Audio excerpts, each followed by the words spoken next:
அகிலமெங்கும் உள்ள தமிழ் நேயர்கள் அனைவருக்கும் பரம்பரை ஜோதிடர் உங்கள் மனோ பாலாஜியின் அன்பான வணக்கம்.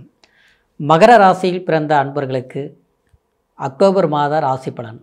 இந்த மாதத்தில் நவ கிரகங்களுடைய பெயர்ச்சிகளை பார்த்துட்டோம்னா, அதாவது 2ஆம் இடத்துல ராகுவும், 3ஆம் இடம் முயற்சி ஸ்தானத்தில் சனி பகவானும், 6ஆம் இடத்தில் அதாவது குருவும், 17ஆம் தேதி பார்த்தோம்னா அந்த குரு பகவான் உங்களுடைய ராசிக்கு கலஸ்தரஸ்தானமாகிய 7ஆம் இடத்திற்கு பயிற்சி ஆகிடுவார். இந்த மாதம் 19ஆம் தேதிங்க. அடுத்தது பார்த்தோம்னா உங்களுடைய ராசிக்கு அதாவது 8ஆம் இடத்துல கேதுவோட சுக்கிரன் இருக்கக்கூடிய நிலையில் இந்த சுக்கிர பகவான் 9ஆம் தேதி உங்களுடைய ராசிக்கு பாக்கியஸ்தானத்துக்கு சஞ்சாரம் பண்ணுவாருங்க. அதே மாதிரி இந்த புதன் இந்த மாதம் அதாவது 2ஆம் தேதியே புதன் உங்களுடைய ராசிக்கு 10ஆம் இடத்திற்கு பயிற்சியாக வருங்க. இந்த புதன் சுக்கிரன் அதாவது பரிவர்த்தனை யோகம் அடைஞ்சு நீச்சம் அடையக்கூடிய சுக்கிர பகவான் பாக்கியஸ்தானத்தில் அதாவது நீச்ச பங்க ராஜ யோகம் அடையுவாருங்க. அதே சமயம் சூரிய பகவான் உங்களுடைய ராசிக்கு பாக்கியஸ்தானத்தில் சஞ்சாரம் பண்ணுவாருங்க. செவ்வாய் உங்களுடைய ராசிக்கு 10ஆம் இடத்துல இந்த மாதம் 28ஆம் தேதி வரைக்குமே அதாவது ஆட்சி அதாவது நிலை கொண்டிருப்பாருங்க. அதுக்கப்புறம் ஆட்சி நிலையில் 11ஆம் தேதி 11ஆம் இடத்திற்கு இந்த மாதம் 28ஆம் தேதி பயிற்சி ஆவாருங்க. இதுதான் கிரகங்களுடைய அமைப்பு.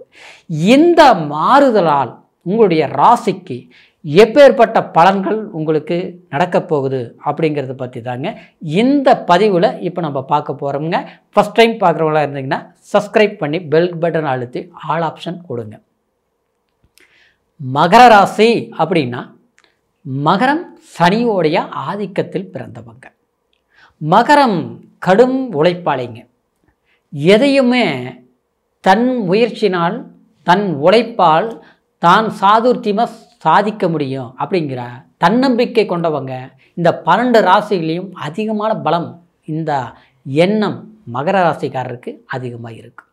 ஏன்னா அப்பேற்பட்ட உங்களுக்கு 3ஆம் இடத்தில் இருக்கக்கூடிய சனி பகவானால் கண்டிப்பாக என்னதான் நீங்கள் முயற்சி எடுத்தாலும் அதனுடைய பார்வை 3ஆம் பார்வையாக உங்களுடைய ராசிக்கு 6ஆம் இடத்தை பார்க்கறதுனாலையும், 2ஆம் இடத்துலேயே குடும்பஸ்தானத்திலேயே ராகு இருக்கிறதுனாலையும் மனக்குழப்பங்கள் நிறைந்த ஒரு சூழ்நிலைகளை தான் நீங்கள் கடந்த காலத்தில் நீங்கள் சந்திச்சிருந்தாலும், இந்த சமீபமாக இந்த 1 வருஷ காலம் எல்லாமே முடிஞ்சு போச்சு, 7.5 சனியெல்லாம் முடிஞ்சு போச்சுன்னு சொல்கிறாங்க, நேரமெல்லாம் மாறுறதில் ஆயிடுச்சுன்னு சொல்கிறாங்க. ஆனால் நமக்கு என்ன மாற்றம் வந்தது அப்படின்னு பார்த்துட்டோம்னா சொல்கிற அளவுக்கு ஒன்றும் இல்லை. காரணம் என்ன அப்படின்னு பார்த்தோம்னா 8இல் கேது உங்களுடைய 10ஆம் அதிபதி எல்லாத்துக்கும் முதுகெலும்பு தொழில். ஆனால் அந்த தொழிலே பார்க்கும்போது 8ஆம் இடத்துல போய் இந்த காலகட்டத்தில் கேதுவோட இணைஞ்சு போச்சு. அப்போ எப்படி இருக்கும்? நம்மளுடைய நிம்மதியாக அடமான வச்ச மாதிரி. உங்கள்கிட்ட உழைப்பு இருக்கும், திறமை இருக்கும், எதையும் சாதிக்கக்கூடிய வைராகி இருக்கும். ஆனால் எல்லாம் இருந்தாலும் சந்தர்ப்பம் சாதகமாக அமைஞ்சாத்தானே நாம்ளும் சாதிக்க முடியும். புரியுங்களா? இன்றைக்கி நம்மக்கிட்ட உழைக்கிறதுக்கு நாம் ரெடி தான். ஆனால் வேலை இருந்தால் தானே உழைக்க முடியும். ஆனால் அந்த வேலை இல்லைன்னா நம்ம என்ன தான் திறமைசாலியாக இருந்தாலும், என்ன தான் அனுபவ ரீதியில் நம்ம சக்ஸஸ்ஃபுல் கூடிய ஒரு மனிதர்களாக இருந்தாலும் எப்படி சாதிக்க முடியும்? அந்த மாதிரி. ஆனால் உங்கள்கிட்ட இருக்கக்கூடிய திறமைக்கு தகுந்த மாதிரி வாய்ப்புகள் அமையலைங்கிறது தான் நிஜம். ஆனால் அந்த வாய்ப்புகள் எப்போவுமே ஒருத்தருக்கு தொழில் ஸ்தானாதிபதி நல்லா இருக்கணும், இல்லையா தொழில் ஸ்தானாதிபதி வீட்டில் உட்கார்ந்துருக்கக்கூடிய அதாவது கிரக பலன்கள் நல்லா இருக்கணும். ஆனால் உங்களுக்கு அந்த 8ஆம் இடத்துல போய் இந்த சுக்கிரன் அமைந்ததுனால பிரயாணங்கள் போயிருப்பீங்க, வேலைக்காக கடும் முயற்சிகள் எடுத்திருப்பீங்க, ஒரு இடத்துல ரொம்ப கஷ்டப்பட்டு வேலை செஞ்சுருப்பீங்க. ஆனால் பிரச்சனைகள் மட்டும்தான் மிச்சமாக இருக்கும். இன்னொன்று ஒரு விஷயம் சொல்ல போனோம்னாங்க, உங்களுக்கு அதாவது ஒருத்தருடைய வாழ்க்கையில் எல்லாத்த விட நமக்கு முக்கியமான ஸ்தானம் என்னென்னா அந்த 7ஆம் இடம். சரிங்களா? அப்போது அந்த 7ஆம் இடம் அப்படின்னு சொல்லக்கூடிய அந்த ஸ்தானத்தில் ஒரு வாழ்க்கை, திருமணம், அடுத்து பார்த்தோம்னா நண்பர்கள் வட்டாரம், அப்புறம் பிரயாணஸ்தானமும் 7ஆம் இடம் சொல்லலாம், உயர் கல்வி ஸ்தானமும் 7ஆம் இடம் சொல்லலாம். சரிங்களா? அப்போது அந்த ஸ்தான பலாதிபதி சூரிய பகவான் உங்களுடைய ராசிக்கு இதுக்கு முன்னால் பார்த்தோம்னா 8ஆம் இடத்துல 8ஆம் அதிபதி சரிங்களா. அதாவது 8ஆம் ஸ்தானத்தில் வந்து சஞ்சாரம் பண்ணிகிட்டு இருந்தார். ஆனால் அது 9ஆம் இடத்துல இந்த மாதம் 17ஆம் தேதி வரைக்கும், அதாவது இணையும் போது, புதனோட இணையும் போது கண்டிப்பாக உங்களுக்கு எதிர்பாராத ஒரு மாற்றங்கள் அப்படின்னா ஒரு முன்னேற்றம் சந்தர்ப்பமான சில சாதகமான வாய்ப்புகள் கண்டிப்பாக உண்டாகும். சரிங்களா. இன்னொன்று பார்த்தோம்னா, அந்த சுக்கிரன் அந்த புதனோட அதாவது பரிவர்த்தனை யோகம் அடையும் போது அது நீச்சபங்கமும் ராஜ யோகங்கிற ஒரு நிலைப்பாடோட, அதாவது அந்த வீடு கொடுத்தவர் அதாவது புதனோடு இணைஞ்சிடுறாருங்க.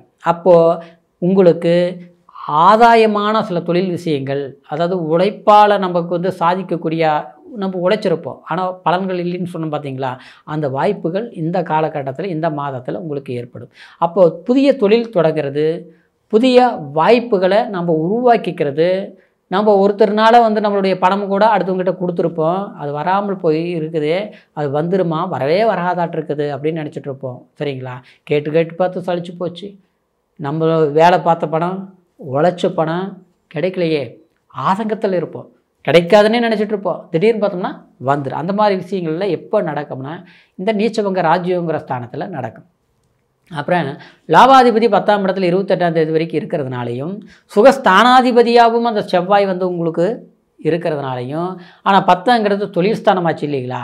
அப்போது சிலர்லாம் படிச்சிருப்பீங்க நல்லா, ஏன்னா மகர ராசிக்காரரு உழைப்பில் சாதிக்கணும்னு நினச்சிட்டு கடுமையாக போராடிக்கிட்டு இருப்பீங்க. ஆனால் டிபார்ட்மெண்ட் அதாவது யூனிஃபார்ம் சர்வீஸ்ன்னு சொல்லக்கூடிய தொழில் அப்படி இதில் உங்களுக்கு அந்த வாய்ப்புகள் கைகூடி வரக்கூடிய சந்தர்ப்பங்கள் உண்டாக்கும். அப்படின்னு ஒரு எக்ஸாம் எழுதுறது, ஒரு இராணுவம், போலீஸ் டிபார்ட்மெண்ட், காவல்துறை சம்மந்தப்பட்ட டிபார்ட்மெண்ட்டு, அதே மாதிரி வந்து மருத்துவம் சார்ந்த ஒரு இது, அதே மாதிரி நகை சம்மந்தப்பட்டது, ஜவுளி சம்மந்தப்பட்ட துறையில் வேலை செய்கிறவங்களுக்கு, கலைத்துறை சம்மந்தப்பட்டவங்களுக்கு கண்டிப்பாக ஒரு ஆதாயமான வாகனம் சம்மந்தப்பட்ட வண்டி வாகனங்கள் செய்கிறது, ட்ராவல்ஸ் நடத்துறது, இவங்களுக்கு எல்லாமே ஆதாயமான விஷயங்கள் நடக்கும். அதே மாதிரி ரியல் எஸ்டேட்டு துறையில் வேலை செய்கிறவங்களுக்கு கடுமையாக உழைச்சும் கஷ்டப்பட்டு இன்னும் பலன்கள் இல்லை அப்படிங்கிறவங்களுக்கு நன்மையான விஷயங்கள் உண்டாக்கும்.